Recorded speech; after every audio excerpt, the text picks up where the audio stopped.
नमस्कार, मैं हूं दीपक चौरसिया। रात के 8 बजे हैं। कसम संविधान की में ये वक्त है चुनाव पर चर्चा का। खबर वैसे हिंसा तो है ही, लेकिन चुनाव से जोड़कर चर्चा इसलिए क्योंकि जोड़ने वाले खुद इसे सियासत से जोड़ रहे हैं। हल्द्वानी में कर अवैध मदरसों को तोड़ने से बढ़ती हिंसा के बाद अब हालात काबू में हैं।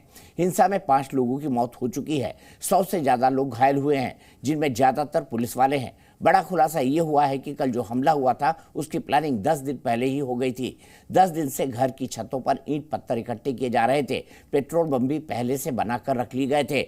हमले के बाद जिस तरह से सड़कों पर उतरकर गाड़ियों को आग लगाई गई, वो भी प्लान का हिस्सा था। 15 से 20 लोगों का इस पूरी प्लानिंग में नाम आ रहा है। उत्तराखंड सरकार ने कहा है कि लोगों को छोड़ेंगे नहीं, एक एक को पहचान कर उन पर एनएसए लगाएंगे।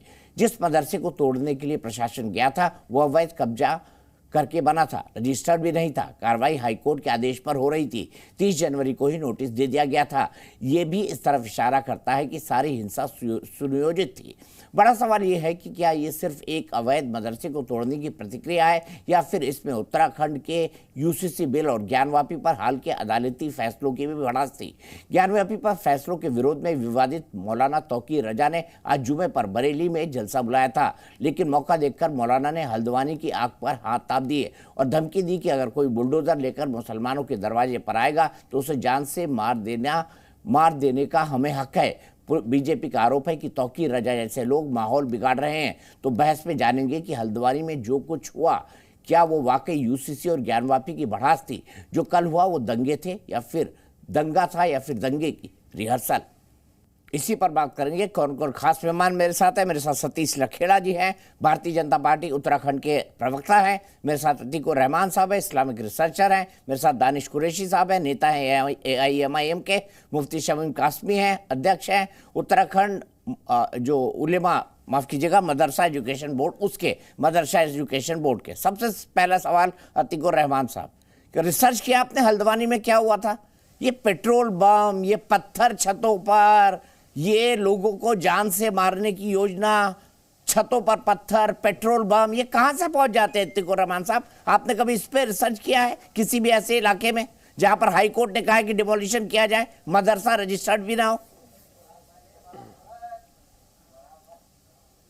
सरदार वल्लभ भाई पटेल की बहुत याद आ रही है, उसी के ऊपर कुछ रिसर्च कर ली मैंने।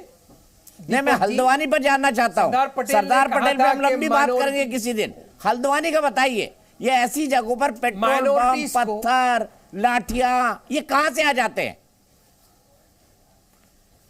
हर 5 सेकंड में आप इंटरप्ट करोगे, इसीलिए मैं 5-5 सेकंड ही बोलूंगा और आप इंटरप्ट करते रहना। मैं बिल्कुल नहीं करूंगा आपको इंटरप्ट। सरदार पटेल के नहीं, आप हल्द्वानी पर बात कीजिए कि पेट्रोल बम, पत्थर कहां से आ जाते हैं और अब मैं खामोश। सरदार पटेल के नाम से घबराहट हो रही है क्या? गोडसे का नाम लूं तो आप शायद बहुत ही कंफर्टेबल महसूस करोगे। सरदार वल्लभ भाई पटेल का नाम लिया तो आपको कुछ बेचैनी महसूस हो रही है। क्यों भाई? मुझे किसी नाम से कोई बेचैनी नहीं है। मैं सिर्फ ये जानना चाहता हूँ कि कोई अवैध निर्माण को गिराने जाता है तो वहां पर पेट्रोल बम, पत्थर, हथियार, असला कहां से आ जाते हैं? आयरन मैन ऑफ इंडिया, वो आयरन मैन ऑफ इंडिया जिसको हम कहते हैं सरदार वल्लभ भाई पटेल, उन्होंने कहा था कि माइनॉरिटीज को जितना इनसिक्योर फील कराओगे उतना देश खतरे में पड़ेगा। याद आया आपको कुछ? ना, धमकी दे रहे हैं आप। और ये माइनॉरिटीज, अतीकुर रहमान धमकी दे रहे हैं। अतीकुर रहमान की धमकी मानूं मैं कि माइनॉरिटीज को जितना सताओगे उतना वो आक्रामक होगी, हिंसा का सामना करना पड़ेगा। धमकी है अतीकुर रहमान, धमकी दे रहे हैं आप नेशनल टेलीविजन पर, धमकी दे रहे हैं अतीकुर रहमान नेशनल टेलीविजन पर। कोई टाइमर नहीं यहाँ पर, प्लीज कोई टाइमर नहीं। धमकी दे रहे हैं अतीकुर रहमान। गोडसे की पूजा नहीं करिए। एक मिनट, आप क्या सरदार पटेल के नाम के पीछे छुपकर उनको मिसकोट करके धमकी दे रहे हैं? साफ करिए, साफ करिए। आप गोडसे की भक्ति बंद करें और सरदार वल्लभ भाई पटेल के अल्फाज जो सरदार पटेल ने मेजॉरिटी कम्युनिटी से याद करने के लिए कहा था कि माइनॉरिटीज की कुर्बानी को भूलना नहीं। माइनॉरिटीज ने सेपरेट इलेक्टोरेट्स की कुर्बानी देकर सेक्युलरिज्म को हमेशा के लिए जिंदा किया और एक पाकिस्तान बना लिया, और एक पाकिस्तान बना लिया अतीकुर रहमान। तो मैं इस डिबेट में जाना नहीं चाहता था और एक पाकिस्तान बना लिया। इसी ये थी तरह आपकी से कुर्बानी। खतरे में पड़ता रहेगा। धर्म के नाम, सुधार मजहब करने के का नाम पर वक्त आ आपने गया देश है। बना लिया पूरा। सुधार करिए। मजहब के नाम पर देश बना लिया सेक्युलरिज्म अपना। को जिंदा ये कुर्बानी रखिए। थी आपकी। सेक्युलरिज्म मजहब को के नाम जिंदा पर आपने रखिए। देश बना लिया। जिन्होंने सेक्युलर मजहब देश के बना नाम पर पाकिस्तान। देश बनाया था वो पता मर नहीं गए, क्या खप गए, रिसर्च बर्बाद करते हैं। हो गए। ये हिंदुस्तान का मुसलमान, इसने पैरवी नहीं की थी मजहब के नाम पर देश बनाने की। आज इसीलिए हम यहाँ पर जिंदा अरे हैं और मैं आबाद बताऊं हैं आपको, और उत्तर प्रदेश फल फूल रहे हैं। के उत्तर आपसे प्रदेश जिन्होंने बर्दाश्त नहीं वोट हो किया रहा था है। वो भी रह गए। आपसे हैदराबाद बर्दाश्त क्यों वाले नहीं जो हो रहा वोट है? करे थे अलग आपसे पाकिस्तान के लिए वो भी बर्दाश्त रह क्यों नहीं गए। हो रहा है? जो जूनागढ़ वाले ये थे वो भी रह गए। भले नहीं भूले नहीं, मुंह मत खुलवाइए अतीकुर रहमान साहब। भले नहीं भूले नहीं। अपना आपका रिसर्च आतंक हल्द्वानी तक सीमित रखिए। फैले। बताइए हल्द्वानी में पेट्रोल पंप कहाँ से आया, आपसे असला बर्दाश्त कहाँ नहीं से हो रहा आया, है। पत्थर सरदार चतुर्थ कहाँ से वल्लभ भाई आए, पटेल 100 आपसे पुलिस वाले बर्दाश्त क्यों नहीं हो बेहोश रहे। है, बताइए। अरे गोडसे की पूजा करने वाले आज सरदार पटेल के नाम से थर थर कांप रहे हैं। कितना वाजे हो गया है, देखिए गजब है, कितना गजब वाजे हो गया है। गजब है। सतीश क्या लखेड़ा जी, आपको अब मैं कुछ बेचैनी नहीं होती है सरदार कहूंगा। पटेल देखिए के देखिए, नाम बड़ा से? सीधा सवाल पूछा था मैंने कि भाई पेट्रोल पंप। अच्छा अतीकुर रहमान साहब, ये जामे मस्जिद भारत का पर बंटवारा किसने करवाया था, जरा सरदार बताइए पटेल अतीकुर ने रहमान साहब। वहां के पुलिस से पूछा था कि ये जो छुरी वो चाकू अक़लियत आपने वाला ही जमा था ना किए जिन्ना जिसने मुस्लिम बंटवारा करवाया इलाकों था। से, क्या इससे दंगा पॉसिबल है? इसीलिए मैंने कहा कि आज मुझे सरदार वल्लभ भाई पटेल याद आ रहे हैं। आपको पटेल साहब और नहीं याद आ रहे, आप आपको गड़बड़ बेचैनी रिसर्च हो करते गई। हैं और गड़बड़ गड़बड़ कोड भी करते हैं आपको लोगों बेचैनी को। हो गई। आपको बेचैनी क्यों हुई? मुझे कोई बेचैनी नहीं इस साहब। मुद्दे के ऊपर मुझे बहस कोई होना बेचैनी जरूरी है। नहीं है अतीकुर रहमान साहब। मैं तो सिर्फ जानना चाहता हूं मस्जिद और मदरसों के इलाके संवेदनशील क्यों आगे कहलाते हैं इस बढ़िए। देश में जो सेक्युलर है? इस सवाल का जवाब दे सेक्युलरिज्म को दीजिए। जिंदा रखिए। मस्जिद और मदरसों के आसपास के हिंदुत्व इलाके आतंक जो को खत्म संवेदनशील करिए। कहलाते हैं इस देश में जो सेक्युलर है, बाकी सब- जवाब दीजिए इसका। बाकी क्यों कहलाते हैं देश में संवेदनशील? सब खैरियत है। हिंदू बताइए आतंक क्यों को कहलाते हैं खत्म करिए, बाकी संवेदनशील? देश में अतीकुर सब रहमान साहब खैरियत है। बताइए। पुलिस को पूछिए, पुलिस डिक्लेयर करती है। सेंसिटिव एरियाज मुसलमान डिक्लेयर नहीं करता है, लोकल पर पुलिस जहां declare मुसलमान करती रहता है वही सेंसिटिव एरिया है। पुलिस ने सेंसिटिव पूरे एरिया देश में वही क्यों declare सेंसिटिव किया? एरिया है जहां कौन सी मुसलमान रहता है। intelligence क्यों report अतीकुर रहमान आई? साहब गलत बोल रहा हूं क्या? क्यों लोकल पुलिस ने उसको सेंसिटिव डिक्लेयर किया? मुसलमानों ने डिक्लेयर अब किया मुझे क्या? हंसी, अब क्या मुझे दस्तावेज अतीकुर है रहमान आपके साहब हंसी पास? आ रही है। सबसे पहले आपने धमकी दी, अब पर्चे हाँ, पुलिस आएगी वालों पे क्योंकि फाड़ रहे रिसर्च नहीं हैं। करते हैं जो लोग, उनको ठीक है, हंसी मैं आती है। लखेड़ा जी के पास जाता हूँ। लखेड़ा जी क्या कहेंगे इस सोच को? मैं कुछ नहीं बोलना चाहता, क्या कहेंगे इस सोच पर आप? दीपक जी, अतीकुर रहमान जैसे लोग जहां हिंदू और मुसलमान पक्ष हो या कहीं भी मुसलमान वाला पक्ष हो, इसी तरह टीवी पे हर डिबेट में टाइम खराब करते हैं। वो इजराइल और गाजा पट्टी की लड़ाई हो, वहां वो मुसलमानों के साथ खड़े हो जाते हैं। वो दुनिया में कहीं हो, हर अपराधी किस्म का मुसलमान तो उनका अरे हीरो होता मुद्दे पर बात है। जिसको ये करिए हीरो ना। बनाए बैठे, आज लाहौर में उसी हाफिज सईद का बेटा लखेड़ा जी, चुनाव हारी मुद्दे है। पे बात मुझे करिए बोलने ना। दीजिए, बीच में मत बोलिए, आपका टाइम हो मुद्दे चुका पे है। बात करिए अतीकुर ना। रहमान, ये कौमी तकरीर नहीं हो रही है, मुद्दे आप पे मुझे बात बोलने करिए दीजिए जो ना। मेरा टाइम है। मुद्दे से क्यों भटक रहे हैं? गाजा दीपक का जी, आ गया यहाँ पर। दीपक जी, गाजा आप का इनका आ गया। ऑडियो बंद कीजिए। दीपक जी, दीपक जी जरा इनको शांत बंद कराइए। किया दीपक जी ऑडियो। दीपक जी, डायरेक्शन आया है। राजस्थान में करौली का दंगा हो, हरियाणा में मेवात का दंगा हो, पश्चिम बंगाल में हावड़ा का दंगा हो, लेकिन मैं गलत को गलत देखिए, कहता हूँ। ऐसे अगर डिबेट सतीश नहीं होगी। लखेड़ा जी गलत कहेंगे उनको भी गलत कहूंगा। अब उनकी बात सुनिए सतीश लखेड़ा जी। बीजेपी हिंदुत्ववादी हेडक्वार्टर से ऑर्डर आए हैं। नहीं नहीं, ये बीच में बोलेंगे ऐसा नहीं चलेगा। ये लगातार ये इन्हीं की डिबेट होनी, तो इन्हें रखिए दीपक जी। हिंदुत्ववादी हेडक्वार्टर से ऑर्डर आए हैं अतीकुर रहमान को। अरे ऑडियो ये बंद सेक्युलर कर देश एक- में अगर कोई एक- हिंदुत्व की बात करे तो गलत क्या है भाई? सभी धर्मों का सम्मान है अतीकुर रहमान साहब। अरे अगर कागज सेक्युलर नहीं देश में दिखा कोई पाए हिंदुत्व कोर्ट की में, बात करे कोर्ट का और अगर काम, हिंदुत्व कोर्ट के मेजॉरिटी है आदेश तो में गलत टूटा क्या है। है? आप तो अतिक्रमण सभी टूटा धर्मों है। का अरे सम्मान करते हैं मुद्दे पे ना, बात सभी करने मजहबों बोला का है सम्मान भाई। करते हैं। अब अगर अतीकुर रहमान साहब, मुद्दे पे अतीकुर रहमान बात साहब, करने नहीं अतीकुर बोला रहमान है। साहब, अब रुक जाइए, होने दीजिए बहस। आपने ही मुझे छेड़ा, मैं आप छेड़ेंगे तो मैं छोड़ूंगा नहीं। मुद्दा सतीश क्या है? लखेड़ा जी अपने तर्कों से। मुद्दा क्या है? मुद्दा क्या है? हल्द्वानी मुद्दा क्या है? और हल्द्वानी की हिंसा। अतीकुर रहमान ये तो गाजा पे क्यों आए ये? मैंने तो गाजा गाजा पे पे आप ही लोग गाजा कहते पे थे बोले जा ना, रहे हैं। फिलिस्तीन फिलिस्तीन हल्द्वानी फिलिस्तीन। हैशटैग अब है रोज ना। मार खा रहे हैं। हिंदुस्तान का आप कोई सरदार मुसलमान पटेल नहीं पे बोलता। क्यों आए? सतीश लखेड़ा क्यों जी आप सरदार बोलिए। पटेल पे आए? अभी आप भी हट गए। सरदार हल्द्वानी से पटेल पे आ गए, सरदार हल्द्वानी पटेल है पर ना। आ गए। अब लो तो पुरुष हल्द्वानी की ठंडी हवा खाइए ना। गाजा की गर्मी में क्यों पहुंच रहे हैं भाई? आप ही जैसे बरसात हो मुसलमानों रही ने है मरवाया है वहां पे हजारों अब आप कितनी मुझे आवाज बोलने आई है देंगे? अद्वानी की? अरे मुझे बोलने देंगे? जिहाद करेंगे। हाँ, मुद्दे पे ये बोलिए, मुसलमानों मुद्दे के पे पढ़े बोलिए, लिखे इजाजत है चेहरे हैं अतीकुर रहमान। जब इतने असभ्य होंगे तो बाकियों से क्या उम्मीद करेंगे? आप बोलने दीजिए दूसरे को। दीपक जी, पूरे देश में एक ट्रेंड चला हुआ है, वो राजस्थान का करौली का दंगा हो, हरियाणा का मेवात का दंगा हो, वो पश्चिम बंगाल का हावड़ा का दंगा हो, या दिल्ली में जहां शोभा यात्रा निकली, छतों पर पेट्रोल बम, बोतलें, पत्थर और महिलाओं को आगे करके ये ट्रेंड बना लिया है। और ऐसे तत्व टीवी पे आके हम अल्पसंख्यक हैं, हमारे साथ अन्याय हो रहा है, छाती पीटने आ जाते हैं। अरे उसको पूछिए अब्दुल मलिक को, जो 50 रुपए का स्टाम्प पेपर में जमीनें बेच रहा था सरकारी। हमारी सरकार ने ड्राइव चलाया है, धामी सरकार ने 3000 एकड़ जमीन खाली कराई है सरकारी। 526 मजारें जो अवैध रूप से बनी थी। और ऐसा भी कभी देखा आपने कि पीर बाबा की मजार अल्मोड़ा में भी और उसकी ब्रांचें बटी हुई है तराई में 25 जगह। एक आदमी एक जगह दफनाया जाता है, दुकान खोल के बैठे हुए हैं, और अब इलाज हो रहा है तो बलबला रहे हैं, कोई छोड़ा नहीं जाएगा। और जिसने भी सरकारी संपत्ति का एक सुई भी तोड़ी है उससे वसूला जाएगा। एक एक का इलाज हो रहा है तो इस जैसे तौकीर रजा से लेकर सारे लोग सड़क पे आ गए हैं, कानून अपने हाथ में लेने की बात कर रहे हैं। हमारे पुलिस वाले पिट रहे हैं, सिर टूटे, उनके पत्रकारों के कैमरे टूटे हैं। तब आप कहां चले गए थे? आज किसी भी एक स्थिति पे कहीं भी बिना जानकारी के, बिना स्थिति के आप बोलने आ जाते हैं। आपको कुछ जानकारी नहीं होती, मगर मुसलमान एक पक्ष होना चाहिए, आप बोलना शुरू कर देते हैं। अफजल गुरु आपका हीरो, बुरहान वानी आपका हीरो, याकूब मेमन आपका हीरो, अतीक अहमद आपका हीरो, वो कुछ भी उनके काम धाम आपको नहीं चाहिए। उन्होंने क्या किया इससे मतलब नहीं, वो मुसलमान होना चाहिए और मुसलमान के साथ उत्पीड़न हो रहा है। आप मेरी बात पूरे होने। महात्मा गांधी की हत्या करने वाला गोडसे की पूजा आप करते हो? अरे उससे अब्दुल कलाम हीरो है ना, अब्दुल कलाम हीरो है ना, अब्दुल हमीद हीरो है ना, ब्रिगेडियर उस्मान हीरो है ना, जिनके नाम आप कभी नहीं लेते हो। आपको गुंडे मुसलमान, जो अपराधी मुसलमान है, वो आपके हीरो होते हैं, वो आपके आइकन होते हैं। हाफिज सईद वहां बैठा है, वो आपका हीरो है। दाऊद इब्राहिम आपका हीरो है। अरे कभी तो कम से कम भले लोगों के लिए बैठो। हमको ठहरा रहे हैं। आपको संविधान की बातें, सरदार पटेल की बातें, गांधी की बातें अच्छी नहीं लगती है। जो देश का संविधान नहीं मानते हैं और जो अपनी कौम को गलत बात पे उकसाते हैं, महिलाओं को आगे करते हैं। पेट्रोल पंप छत पे क्या हिंदू रखने गए थे?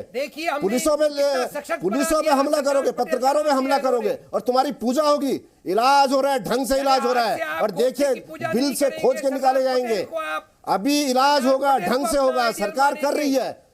और तुम जैसे लोग जो भड़काते हो, जो जिस तरीके से उकसाते हो, और वो मासूम आगे सड़क पे आ जाते हैं अपराध करने के लिए, इसके जिम्मेदार भी तुम टीवी में बैठने वाले तथाकथित मुसलमान हो, जो मुस्लिम स्कॉलर बन के यहां बैठते हो।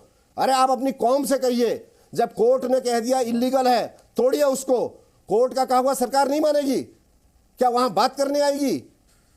इसलिए पूरा 3000 एकड़ जमीन कर दिया है, पूरा सैनिटाइज हो रहा है, पूरा सैनिटाइज हो रहा है। एक मिनट, अतीकुर रहमान, जब उत्तराखंड में ऑल वेदर रोड बनी 4 धाम के लिए, हजारों मंदिर टूटे, हजारों मंदिर टूटे, वो विस्थापित किए गए, तब हिंदू सड़क पे नहीं आया।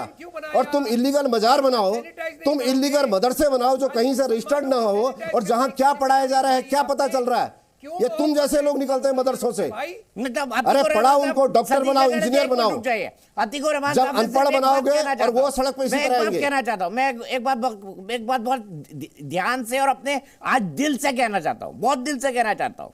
मैं ये मानता था कि अतीकुर रहमान साहब अपने आप में बहुत लिबरल मुसलमान है, लेकिन आज जो मैंने आपको देखा, मुझे ऐसा लग रहा है कि आप भी उन पत्थर फेंकने वालों, पेट्रोल बम बनाने वालों, मासूम लोगों को मारने वालों, बच्चों और महिलाओं को आगे करने वालों में से एक हो। सर्टिफिकेट बांट रहे हो क्या? ना, मैं सर्टिफिकेट नहीं बांटता। ये मेरे अंदर की फीलिंग है जो मैं कह रहा हूं। मेरी कोई औकात नहीं है मैं आपको सर्टिफिकेट दूं, मेरी कोई औकात नहीं है मैं आपको सर्टिफिकेट दूं। लेकिन मैं जानना चाहता हूं, मुफ्ती शमूम कासमी जी मेरे साथ जुड़े हुए हैं।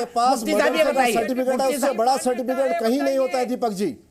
पब्लिक दे देगी सबसे बड़ा सर्टिफिकेट, आपको भी देगी, दानिश कुरैशी जी को भी देगी। दानिश कुरैशी जी भी गर्दन हिला रहे हैं। लेकिन देखिए अतीकुर रहमान साहब, अभी दानिश भाई और आप में तकरार हो जाएगी। डेमोक्रेसी अच्छी बात नहीं है, ये अच्छी बात नहीं है। किसी बात के लिए दीपक जी, क्या अच्छी बात नहीं है दानिश भाई, ये बताइए क्या अच्छी बात नहीं है?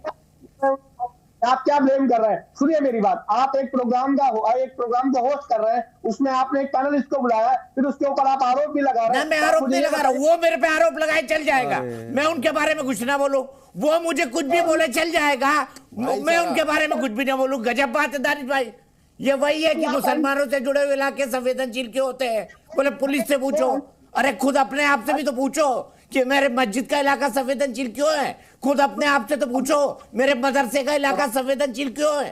खुद पूछो अपने आप से, दानिश कुरैशी जी, पूछो अपने आप से। आप तो सुनिए, आप एंकर हैं और वो पैनलिस्ट है। अगर वो एंकर होते और आप पैनलिस्ट होते। सर एक मिनट सर, जो मर्यादा और सीमा रेखा और लक्ष्मण रेखा होती है ना, वो दोनों के लिए होती है, एक तरफा नहीं होती है। इसलिए मुझे मत सिखाइए। दानिश अतीकुर रहमान मेरे बारे में जो बोल गए वो सही है। मैंने उनको कुछ बोल दिया तो मैंने सर्टिफिकेट दे दिया। मैं कह रहा हूं मैं सर्टिफिकेट नहीं दे रहा हूं, मैं अपने दिल से निकल रही आवाज आपके सामने रख रहा हूं। आप मुझे कुछ भी बोल दे चलेगा, मैं चुपचाप बैठा रहूं। क्यों बैठाने की जरूरत है ये बताइए आप। अच्छा, मैं अब आप मुफ्ती शमूम कासमी साहब से ही पूछ लेता हूं। मुफ्ती साहब मुझे बता दीजिए, मस्जिद, मदरसे, हमारे मुसलमान भाइयों के मोहल्ले, ये संवेदनशील क्यों होते हैं? जरा इसका जवाब दे दीजिए। इसी पर बात शुरू हुई थी अतीकुर रहमान साहब से। मैंने ही पूछा था कि इन जगहों पर पेट्रोल बम, जहां पे कोई डिमोलिशन होने आता है कोर्ट के आधार पर, पेट्रोल बम, असला, डंडे, बाकी चीजें कहां से आ जाती है? बताइए मुफ्ती साहब। मुझे बहुत अफसोस इस बात का है और बड़ा दुर्भाग्यपूर्ण है कि जो ये घटना घटी है और जो ये पुलिस का और आम लोगों के बीच में जो पुलिस के साथ में पथरावबाजी हुई है। हम पहले ये अपील करना चाहते हैं कि हल्द्वानी के समझदार लोग इस नियंत्रित करें और शांति बनाए रखें। और मैं एक बात ये कहना चाहता हूँ कि मुसलमानों को ख़ास तौर से कि आप अपने बच्चों को एजुकेशन से जोड़िए। इन नेताओं के जो तथाकथित लीडर्स हैं ये कहीं नज़र नहीं आते हैं और उसके बाद नतीजा ये होता है, पहले वो आपको इमोशनल करते हैं और इमोशनल करने के बाद फिर जब वो बच्चे गलत कार्यों में जेल में जाएंगे तो फिर उनके माँ बाप जो हैं वो गरीब होते हैं, वो बेचारे चक्कर लगाते हैं। इसके दो फ़ायदे होते हैं इन लोगों को कि एक तो ये कि सरकार से उन लोगों को के दिल के अंदर एक नफ़रत पैदा होगी और दूसरे इनका एक फ़ायदा होगा कि इनकी दुकानें चलेंगी।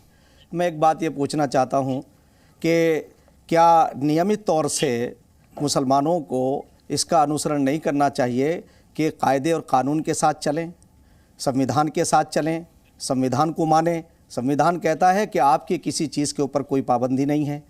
एक कोड ऑफ कंडक्ट है कि आप उस पर जो है अपने मदरसों को रजिस्टर्ड कराइए।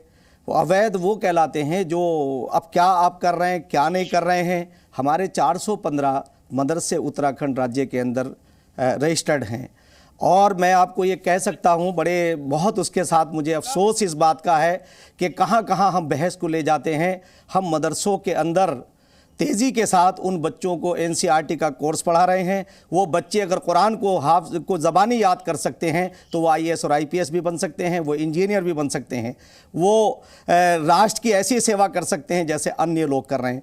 मैं आज इस बात के लिए अपनी पूरी सरकार की तरफ से, आप लोग तो कहेंगे कि मैं तारीफ़ कर रहा हूँ, मैं तारीफ़ इसलिए कर रहा हूँ कि माननीय मुख्यमंत्री श्री पुष्कर सिंह धामी जी ने, उनके नेतृत्व में उन्होंने कहा इन बच्चों को मुख्य धारा से जोड़िए, उनका अधिकार है। मैं खुद एक मदरसे का प्रोडक्ट हूं, मुझे मालूम है कि मदरसों में कौन से किस समाज के कितने गरीब लोग आते हैं और वो उनकी गरीबी में वो बेचारे कहीं और एजुकेशन हासिल नहीं कर सकते, तो वो यहाँ आकर के फिर वो यहाँ से निकलते हैं, उपदेश देते हैं, मदरसों में जाते हैं। हमने ये तय किया है कि जो इस्लाम का तरीका है, जो मोहम्मद साहब का रास्ता है, और मोहम्मद साहब का रास्ता ये है कि अपनी लाइफ में उन्होंने किसी की दिल आज़ारी नहीं की है। मैं आज ये बात कहने में अपने आप को हक बजानी हूँ कि माननीय मुख्यमंत्री श्री पुष्कर सिंह धामी जी ने हमें बुला करके और हमें उनके नेतृत्व में कहा कि इन मुख्य धारा से, तो मैंने भी उनसे कहा कि अगर ये मदरसों के लोग 4% ज़रूर पढ़ते हैं मगर इनका लोग इस्तेमाल करते हैं, अगर ये मुख्य धारा से जुड़ जाएंगे तो देश का विकास भी होगा और इनका भी विकास होगा। दीपक जी 5 सेकंड और बात करना करना चाहता हूं कि एनसीईआरटी का कोर्स जो अपने आप में बहुत सर्वश्रेष्ठ है, उसमें किसी भी तरह का, और हम स्किल भी ला रहे हैं, उन्हें स्पोर्ट्स से भी जोड़ रहे हैं ताकि ये मदरसों के पढ़ने वाले बच्चे अभाव में रह रहे हैं। ये भारतीय जनता पार्टी की सरकार में संभव है। 60 साल। आज एक बात, बस लास्ट बात, एक सेकंड, बस एक लास्ट बात कह दूं मैं। देखिए 60 साल और 10 साल मुसलमान कंपेयर करें इस बात को, और मैं मुसलमानों से सीधे आह्वान कर रहा हूं कि आप इन तथाकथित लोगों के बहकावे में मत आइए। हल्द्वानी का जो कांड है, जिस तरह से मुसलमानों को बहका के किया गया है, मैं कल आपसे कह रहा हूं वो पछताएंगे। वो अपने बच्चों का उन्हें ध्यान रखना चाहिए था। क्या जरूरत है, संवाद का रास्ता इख्तियार करना चाहिए। ठीक है, आप संवाद का रास्ता क्यों छोड़ रहे हैं? मदरसा अवैध था। दूसरा सवाल, कोर्ट के कहने में मदरसा गिराया जा रहा था। तीसरी बात, फिर वही पूछ रहा हूं, ये ऐसी सब जगह है जहां डिमोलिशन होने वाला आता है, तौकीर रजा जैसे ही लोग तो भड़काते हैं ना कि पत्थर ले आओ, मार डालो, ये कर दो, वो कर दो। आज भी यही हुआ। वो तो बच गए, बच्चे फंस गए, गरीब बेचारे हमारे मुसलमान भाई। देखिए सुनिए मेरी बात, मैं आपको एक बात बताऊं कि सबसे पहले तो आप ये देखिए जो आपने दिखाया था, जरा देख लीजिए इसको अच्छे से, देख रहे हैं आप? ये है महसाने का थेरालो, जिसको बहुत तेज जोरों शोरों से चलाया था आपने। अरे मैं हल्द्वानी की बात कर रहा हूँ, आप कहाँ महसाना पहुंच गए? यही तो, अरे पुलिस मौजूद है इसमें, देखिए आप जरा अच्छे से देखिए, पुलिस मौजूद है इसमें, और पुलिस की मौजूदगी में क्या हो रहा है देखिए आप। अच्छा, ये सिचुएशन है। ये आपका पार्टी का AIMIM का नाम दिख रहा है उसमें। आपका कोई प्रोपेगेंडा होगा फर्जी, आपका कोई AIMIM का प्रोपेगेंडा होगा फर्जी। मैं मतलब लॉजिक पर, पॉइंट पर दानिश कुरैशी जी को, अतीकुर रहमान को कोई बात ही नहीं करनी है। लॉजिक और पॉइंट पर कोई बात ही नहीं करनी है। मेरा ही डाला हुआ है, जाके आसान करवा दीजिए, ये गलत है तो करवा दीजिए। मैंने ही डाला है, ये वो जो वीडियो है वो निकाल के मैंने ही डाला है, और उसके बाद वहां पे मैं कह रहा हूं उसमें लिखा हुआ ये AIMIM का कोई प्रोपेगेंडा होगा। मैं प्रोपेगेंडा की बात, भड़काने वाली बात नहीं कहना चाहता, मैं एक लॉजिकल बहस करना चाहता हूं। मैं कह रहा हूं कि मौलाना तौकीर रजा जैसे लोग भड़काएंगे और गरीब मुसलमान बच्चे मारे जाएंगे। गुजरात की पुलिस जो है वो AIMIM के प्रोपेगेंडा में काम कर रही है, आप ये कहना चाह रहे हैं? मुझे बड़ा आश्चर्य लग रहा है। दानिश भाई मैं बड़ा सम्मान करता हूं आपका भी और अतीकुर भाई का भी, मैं बहुत सम्मान करता हूं, बट मतलब आप लोग कैसी बातें कर रहे हैं? कद्दू से अंगूर का कंपैरिजन कर रहे हैं। कहां की बात कहां? सतीश लखेड़ा जी, दोनों को सुन लिया, मैंने पूरा मौका दिया अपनी बात कहने का। आप क्या कहेंगे इस पर, बताइए। देखिए दीपक जी, अतिक्रमण हटाने का ड्राइव उत्तराखंड सरकार का है, लंबे समय से चल रहा है। एक मिनट लखेड़ा जी रुक जाइए, एक मिनट दानिश भाई, मैंने आपको बार बार बोला है, आप स्काइप पे जुड़ते हैं, आप जैसे ही ज्यादा जोर से बोलते हैं या आगे होके बोलते हैं आपकी आवाज कट जाती है, तो मैं आपको फिर मौका दे रहा हूं, आप अपनी बात कह लीजिए।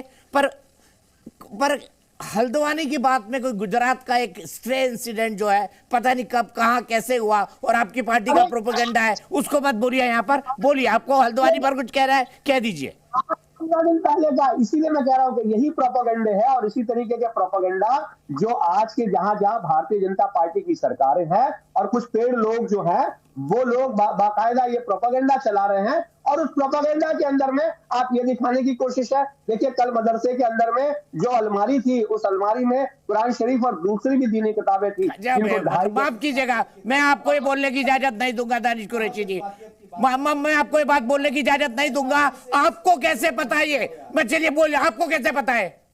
आपको कैसे पता है? इस तरह के ऐसी बेसर पैर की बातें दानिश कुरैशी जी, मैं आपको ये बेसर पैर की बातें बोलने की इजाजत नहीं दूंगा। माफ कीजिएगा, मैं आपको बेसर पैर की बात बोलने की इजाजत नहीं दूंगा। सतीश लखेड़ा जी, कोई सच्चाई है इसमें? दीपक जी, क्या सरकार को सरकारी जमीन कोई आदमी, कोई अपराधी किस्म का आदमी 50 रुपए के स्टाम्प पेपर पे बेच रहा हो, बेचने देना चाहिए? कोई ऐसा ढांचा खड़ा हो जो अनरजिस्टर्ड चल रहा हो, वो बिल्डिंग इतनी कमज़ोर बनी हो, जिस तरीके से वो वहाँ गरीब बच्चे पढ़ने आ रहे हैं, उन्हें पता नहीं वो कहाँ पढ़ने जा रहे हैं, किस तरह का संस्थान है, क्या वो चलना चाहिए? अगर वो अवैध ढांचे की ड्राइव में आ रहा है, इसे तोड़ दिया जाए। ये लोग कोर्ट में गए, कोर्ट में बताया कि आपका पक्ष मजबूत नहीं है, इलीगल जगह पे बना हुआ है, तोड़ने का जो आदेश कोर्ट का उस पर टूटा। उसके बाद महिलाओं को आगे करके पेट्रोल बम, पत्थर सब कर रहे हैं। इसलिए संवेदनशील इलाका है जहां के नागरिक पुलिस पे पत्थर चलाएं, जहां के नागरिक पुलिस पे पेट्रोल बम चलाएं, जहां महिलाओं को आगे करके पत्रकारों के कैमरे तोड़े जाएं, थाने को पूरे जलाने की साजिश की जाए। यह है संवेदनशील इलाका। और जिस संवेदनशील इलाके के जो लंबरदार हैं यहां बैठ करके बता रहे हैं कि जो मासूम है हमारे साथ अन्याय हो रहा है। अरे कानून के साथ काम हो रहा है। आप पढ़े लिखे लोग हो, जाओ ना कोर्ट में जाके आप पूछिए हमारे साथ किस तरह अन्याय हो रहा है। मैंने अभी वो आवाज, जब शोरगुल था तब आवाज में मेरी वो विषय दब गया था।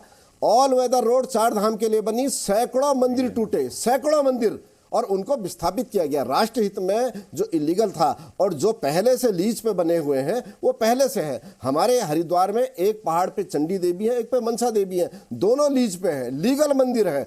मगर बिना बात के कहीं चादर बिछा के 4 ईंटें लगा के मजार बना देना, उसमें जाते हमारे हिंदू भाई हैं आस्था के कारण, मगर वहां पे एक दुकान खुल जाती है और हर किस्म का इलाज करना शुरू कर देते हैं। तो इस तरह का एनएच के में सड़क के किनारे कर देते हैं। यहां तक कि कॉर्बेट और राजाजी पार्क के अंदर जहां आप जिप्सी से उतर नहीं सकते हैं वहां भी मजारें बनी हुई हैं। अरे जो मजार बनती है किसी सिद्ध पुरुष की बनती है, वो कौन साहब थे, कहां से आए, उनके क्या चमत्कार रहे, उनके बारे में क्या है वो कुछ पता नहीं। मगर तौकीर रजा साहब जैसे, ये दानिश भाई जैसे लोग जिन्हें कुछ पता नहीं है, कहीं का मामला हो दुनिया में कहीं हो, एक पक्ष मुसलमान होना चाहिए, हर बात पे ये सामने खड़े हो जाते हैं। और ये इसी तरह की जो ये नफरत फैलाने की राजनीति है, इसी से मासूम मुसलमान को लगता है कि जब पढ़े लिखे लोग बोल रहे हैं इसका मतलब हमारे साथ अन्याय हो रहा है। आप हल्द्वानी की हालत देखिए, इतना शांत हल्द्वानी, इतना शांत।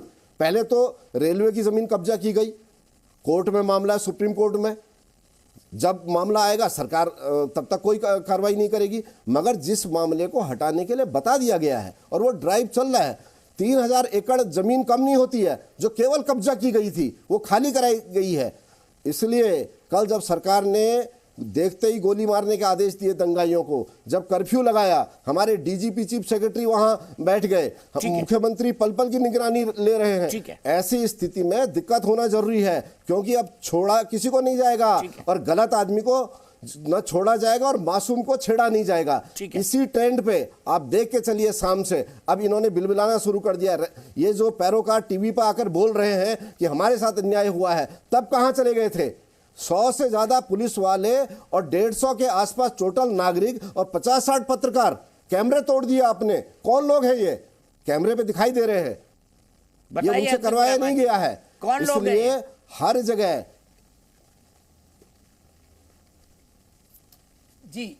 जी दीपक जी, अच्छा है जो आपने लॉजिक की बात की। तो मैं सतीश जी से एक सवाल पूछना चाहूंगा, दो पूछिए। क्या ये वाहिद एक मदरसा है जिसके ऊपर कार्रवाई हुई है? इससे पहले कितने मदरसे, कितने मंदिरों पे कार्रवाई हो गई है आप जानते हैं? सवाल ये है, जब इससे पहले कोई दंगा नहीं हुआ तो अब दंगा क्यों हुआ?